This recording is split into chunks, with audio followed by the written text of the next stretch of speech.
Okay, so today I've got something serious to talk about, and that's immigration in this country. It's really getting out of hand, isn't it? We only allow 65,000 H1B visas every year. And if you don't know what those are for skilled technical workers.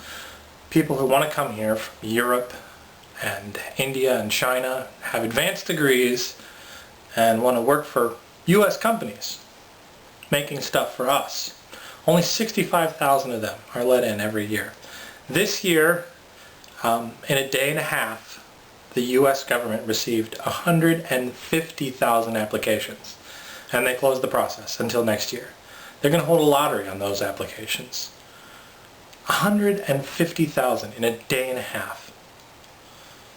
I mean, how many illegal immigrants do we have coming over the border every single day?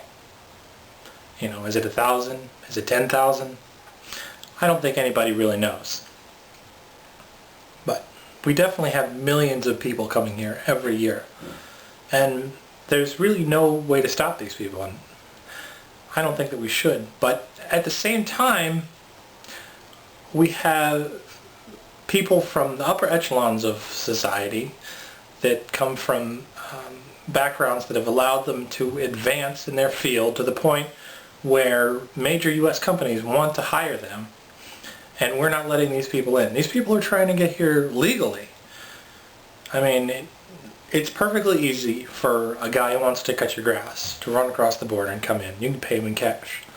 But the guy who wants to write software, I mean, what are we doing for him?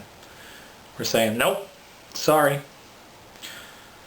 And well, I think that's the real immigration problem in this country. It's not the fact that we don't have a fence on the southern border keeping out the guy who wants to mow your lawn. It's the fact that we have a huge legal fence keeping out people who want to come here and work for our companies and have advanced degrees.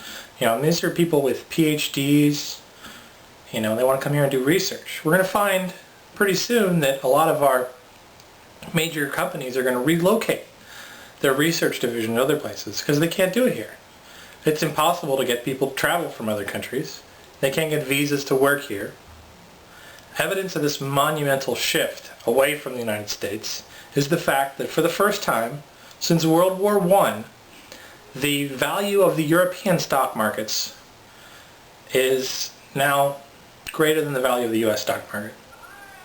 I mean, for the majority of the 20th century, the U.S. stock market, even during the Great Depression, was valued more than the sum of all the European markets. All of them. And I mean, that was when there was more people living in Europe than there were living in the United States. And today, well, they passed us. Is it because they have the Schengen Border Accords? They allow the free movement of people, goods, services, and currency?